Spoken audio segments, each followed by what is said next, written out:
প্রিয় শ্রোতামণ্ডলী, আজ আমি আপনাদের সামনে উপস্থাপন করব ইসলামের এক সুবিখ্যাত মহাপুরুষ, ন্যায় ও সুবিচারের প্রতীক আমিরুল মুমিনিন হযরত উমর ইবনুল খাত্তাব রাদিয়াল্লাহু তাআলা আনহু এর জীবনের এমনই দুটি মর্মস্পর্শী ও অবিস্মরণীয় ঘটনা, যা কেবল ইতিহাসের পাতায় লিপিবদ্ধ নেই, বরং প্রজন্মের পর প্রজন্ম ধরে মানুষকে অনুপ্রেরণা জুগিয়ে চলেছে। তার শাসনকাল ছিল এক স্বর্ণালী অধ্যায়, যেখানে ন্যায় ও ইনসাফ সমাজের প্রতিটি স্তরে পৌঁছেছিল, এবং তার ব্যক্তিগত জীবন ছিল বিনয় ত্যাগের এক জ্বলন্ত উদাহরণ। খলিফা হযরত উমর রাদিয়াল্লাহু তাআলা আনহুয়ের একটি বিশেষ অভ্যাস ছিল, যা তাকে অন্য সকল শাসকের থেকে আলাদা করে তুলেছিল। দিনের বেলায় তিনি যেমন রাষ্ট্রের গুরুত্বপূর্ণ সিদ্ধান্ত নিতেন, বিচার কার্য পরিচালনা করতেন, তেমনি রাতের গভীর প্রহরে তিনি মদিনার অলিতে গলিতে ছদ্মবেশে একাকী ঘুরে বেড়াতেন। তার এই পরিদর্শনের একমাত্র উদ্দেশ্য ছিল জনগণের প্রকৃত অবস্থা সম্পর্কে সরাসরি অবগত হওয়া, তাদের অভাব অনটন, দুঃখ কষ্ট নিজের চোখে দেখা এবং হৃদয়ে অনুভব করা। তিনি দৃঢ়ভাবে বিশ্বাস করতেন যে একজন শাসকের পক্ষে ততক্ষণ পর্যন্ত ন্যায় বিচার প্রতিষ্ঠা করা সম্ভব নয়, যতক্ষণ না সে তার প্রজাদের বাস্তব জীবন সম্পর্কে সম্পূর্ণভাবে অবহিত হচ্ছে। তেমনি এক শীতল রাতে, যখন মদিনার আকাশে তারারা মিটিমিটি জ্বলছিল এবং ঠান্ডা বাতাস খেজুর গাছের পাতায় মৃদু গুঞ্জন তুলছিল, হযরত উমর রাদিয়াল্লাহু তাআলা আনহু তার নৈশ পরিদর্শনে বের হলেন। শহরের কোলাহল তখন স্তিমিত, বেশিরভাগ মানুষই গভীর ঘুমে আচ্ছন্ন। হাঁটতে হাঁটতে হঠাৎ তার কানে ভেসে এলো একটি ক্ষীণ কিন্তু হৃদয়ে আঘাত করার মতো কান্নার আওয়াজ। আওয়াজটি আসছিল শহরের এক কোণায় অবস্থিত একটি ভাঙা জীর্ণ কুঁড়েঘর থেকে। এটি ছিল শিশুর ক্ষুধার্ত কণ্ঠের করুণ আর্তনাদ, যা মুহূর্তেই খলিফার হৃদয়ে এক গভীর বেদনা জাগিয়ে তুলল। তিনি ধীর পায়ে সেই ঘরের দিকে এগিয়ে গেলেন এবং দরজায় অত্যন্ত বিনয়ের সাথে কড়া নাড়লেন। কিছুক্ষণ পর ভেতর থেকে একজন বৃদ্ধা মহিলা দরজা খুললেন। তার চেহারায় ছিল চরম ক্লান্তি, চোখে মুখে ফুটে উঠেছিল গভীর হতাশা এবং অসহায়ত্বের ছাপ। চোখ দুটি ছিল খোলা, যেন তিনি বহুক্ষণ ধরে নিরন্তর কেঁদেছেন। হযরত উমর রাদিয়াল্লাহু তাআলা আনহু অত্যন্ত কোমল স্বরে বৃদ্ধাকে কান্নার কারণ জিজ্ঞেস করলেন। বৃদ্ধা প্রথমে ইতস্তত করলেও পরে ধীরে ধীরে তার মর্মান্তিক কাহিনীর কথা বলতে শুরু করলেন। বাবা গো, বৃদ্ধা ক্ষীণ কণ্ঠে বললেন, আমার ঘরে এক কণাও খাবার নেই। এই শীতের রাতে আমার ছোট ছোট নিষ্পাপ বাচ্চারা ক্ষুধার যন্ত্রণায় ছটফট করছে। সারাদিন ধরে আমি চেষ্টা করেছি, কিন্তু এক টুকরো রুটিও জোগাড় করতে পারিনি। চুলায় আগুন জ্বালানোর মতো জ্বালানিও নেই, যাতে অন্তত কিছু একটা রান্না করতে পারি। ক্ষুধার জ্বালায় তাদের এই করুণ কান্না আমি আর সহ্য করতে পারছি না। তারা ক্ষুধার্ত, অসুস্থ, আর আমি একজন মা হয়েও তাদের জন্য কিছুই করতে পারছি না। বৃদ্ধার কণ্ঠ রুদ্ধ হয়ে এলো, তার চোখ দিয়ে অবিরত অশ্রুধারা গড়িয়ে পড়ল।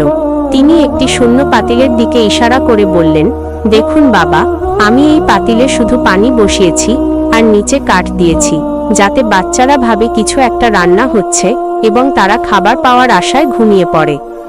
এই কথাগুলো হযরত উমর রাদিয়াল্লাহু তাআলা আনহুয়ের হৃদয়ে তীক্ষ্ণ শুলের মতো বিঁধল। তার মতো একজন শাসকের দায়িত্বে থেকেও তার রাজ্যে এমন একটি করুণ পরিস্থিতি বিরাজ করছে, এটি তার জন্য ছিল এক চরম বেদনাদায়ক অনুভূতি। তিনি মুহূর্তের জন্য অপেক্ষা করলেন না, নিজেকে আর স্থির রাখতে পারলেন না। কাল বিলম্ব না করে তিনি দ্রুত বাইতুল মাল অর্থাৎ রাষ্ট্রের কোষাগারের দিকে ছুটলেন। সেখানে পৌঁছে তিনি একটি বড় বস্তায় উৎকৃষ্ট মানের আটা, কিছু তাজা খেজুর, বিশুদ্ধ ঘি এবং রান্নার জন্য প্রয়োজনীয় আরও কিছু উপকরণ ভরে নিলেন। বস্তাটি বেশ ভারী ছিল, তার ওজন তার কাঁধে স্পষ্ট অনুভূত হচ্ছিল। তার সঙ্গে যে খাদেম ছিলেন, তিনি সেই বস্তাটি বহন করার জন্য প্রস্তাব দিলেন, কিন্তু হযরত উমর রাদিয়াল্লাহু তাআলা আনহু দৃঢ়স্বরে বললেন, না হে আমার খাদেম, কিয়ামতের দিন যখন মহান আল্লাহ আমার কাছে এই বৃদ্ধা এবং তার ক্ষুধার্ত সন্তানদের ব্যাপারে প্রশ্ন করবেন, সেদিন কি তুমি আমার বোঝা বহন করতে পারবে? না, এই বোঝা আমাকেই বহন করতে হবে। এই কথাগুলো উচ্চারণ করে তিনি নিজেই আটার বস্তাটি অত্যন্ত কষ্ট করে কাঁধে তুলে নিলেন। বস্তার ভারে তার কাঁধ কিছুটা বেঁকে গিয়েছিল, কিন্তু তার মুখে ছিল এক অদম্য সংকল্পের ছাপ। দ্রুত পায়ে তিনি আবার সেই বৃদ্ধার ঘরের দিকে ফিরে চললেন। ঘরের কাছে পৌঁছে তিনি নিজেই ঘরের ভেতরে প্রবেশ করলেন। সেখানে তিনি দেখলেন শিশুরা সত্যিই ক্ষুধার্ত অবস্থায় বিছানায় শুয়ে আছে, তাদের ছোট ছোট মুখগুলো ক্ষুধায় শুকিয়ে গেছে। তিনি সঙ্গে সঙ্গে উনুন জ্বালালেন নিজের হাতে আটা মেখে রুটি তৈরি করলেন এবং ঘি দিয়ে ভেজে গরম গরম রুটিগুলো ক্ষুধার্ত শিশুদের সামনে পরম মমতায় তুলে দিলেন। শিশুরা আগ্রহ ভরে খেতে শুরু করল। তাদের নিষ্পাপ মুখে ফুটে উঠল এক অনাবিল তৃপ্তি আর আনন্দের ঝলক। তাদের ক্ষুধার্ত কান্না থেমে গিয়ে এখন শোনা যাচ্ছিল খাবার চিবানোর মৃদু শব্দ এবং মাঝে মাঝে ছোট ছোট হাসির আওয়াজ। বৃদ্ধা এই দৃশ্য দেখে এতটাই আনন্দিত হলেন যে তার চোখে আনন্দের অশ্রু বয়ে গেল। তিনি তখনও জানতেন না যে তার সামনে কে দাঁড়িয়ে আছেন। তিনি শুধু বারবার মহান আল্লাহর কাছে দোয়া করছিলেন, হে আল্লাহ, তুমি এই অপরিচিত মেহমানকে উমর রাদিয়াল্লাহু তাআলা আনহু এর চেয়েও উত্তম প্রতিদান দান করো। উমর রাদিয়াল্লাহু তাআলা আনহু যদি আমাদের এই অবস্থার কথা এতটুকু জানত, তাহলে সে নিশ্চয়ই এমনটি হতে দিত না। হযরত উমর রাদিয়াল্লাহু তাআলা আনহু নীরবে বৃদ্ধার এই সরল পবিত্র দোয়া গ্রহণ করলেন। তার মুখে ছিল এক স্বর্গীয় প্রশান্তির হাসি। এই ঘটনাটি তার প্রজাপালন, ন্যায় বিচার এবং একজন শাসকের চরম দায়িত্ববোধের এক জ্বলন্ত প্রমাণ, যা ইসলামের ইতিহাসে স্বর্ণাক্ষরে লেখা হয়ে আছে। এই ঘটনার কিছুদিন পরের কথা। তখন মুসলিম সাম্রাজ্যের দিগন্ত আরও প্রসারিত হয়েছে। ইসলামের পতাকা দূর দূরান্তে উড্ডীন হয়েছে। হযরত উমর রাদিয়াল্লাহু তাআলা আনহু এর দূরদর্শী নেতৃত্বে পবিত্র বাইতুল মাকদাস অর্থাৎ বর্তমান জেরুজালেম শহর মুসলিমদের অধিকারে আসে। সেখানকার খ্রিস্টান সম্প্রদায়ের ধর্মীয় নেতা ও পাদ্রীরা শহরের পবিত্র চাবি মুসলিমদের কাছে হস্তান্তরে রাজি হলেন। তবে তাদের একটি গুরুত্বপূর্ণ শর্ত ছিল। তারা বললেন, আমরা বাইতুল মাকদাসের এই পবিত্র চাবি কেবলমাত্র সেই মহান ব্যক্তির হাতেই তুলে দেব যার আগমন সম্পর্কে আমাদের ধর্মগ্রন্থে স্পষ্ট ইঙ্গিত দেওয়া আছে। তিনি হলেন সেই খলিফা যার নাম উমর। হযরত উমর রাদিয়াল্লাহু তাআলা আনহু এই ঐতিহাসিক আমন্ত্রণ সানন্দে গ্রহণ করলেন। তিনি বাইতুল মাকদাসের উদ্দেশ্যে এক ব্যতিক্রমী যাত্রা শুরু করলেন। তার সফরসঙ্গী ছিলেন কেবল একজন বিশ্বস্ত খাদেম এবং একটি সাধারণ উট। তাদের এই যাত্রা ছিল অত্যন্ত সাদামাটা, কোনো প্রকার রাজকীয় জাঁকজমক ছিল না। যাত্রা পথে তারা পালা করে উটের পিঠে চড়তেন।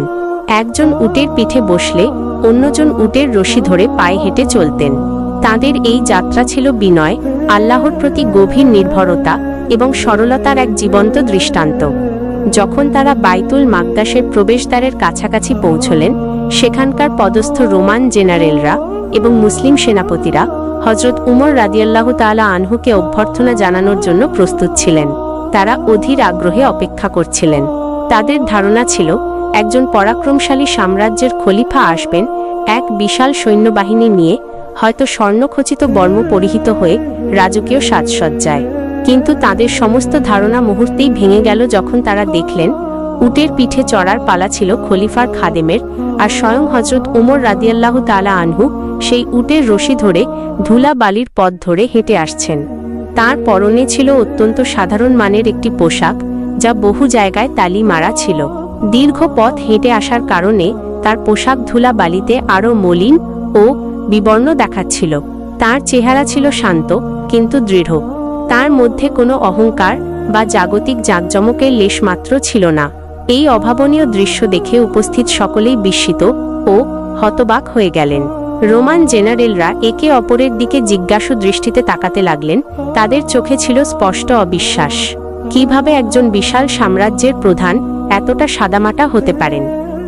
তাদের বিস্মিত দৃষ্টি দেখে হযরত উমর রাদিয়াল্লাহু তাআলা আনহু শান্ত অথচ গম্ভীর স্বরে বললেন, আমরা সেই জাতি যাদেরকে মহান আল্লাহ সুবহানাহু ওয়া তাআলা ইসলাম দ্বারা সম্মানিত করেছেন।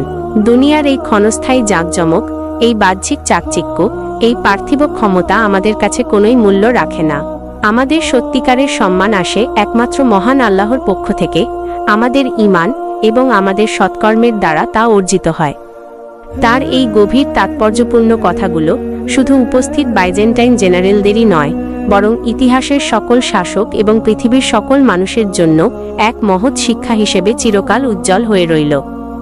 এভাবেই হযরত উমর রাদিয়াল্লাহু তাআলা আনহু তার জীবনের প্রতিটি পদক্ষেপে দেখিয়ে গেছেন যে সত্যিকারের নেতৃত্ব মানে ক্ষমতার দম্ভ নয়, বরং জনগণের প্রতি গভীর ভালোবাসা, অকৃত্রিম ন্যায় বিচার, সর্বোচ্চ বিনয় এবং মহান আল্লাহর প্রতি অবিচল আস্থার মধ্যেই নিহিত। তিনি ছিলেন একই সাথে একজন কঠোর ন্যায়পরায়ণ শাসক, যিনি প্রজাদের অধিকার রক্ষায় কোনো প্রকার আপোষ করতেন না। আবার একই সাথে ছিলেন একজন বিনয়ী খাদেম, যিনি নিজের কাঁধে আটার বস্তা বয়ে এনেছিলেন ক্ষুধার্ত শিশুদের মুখে হাসি ফোটাতে।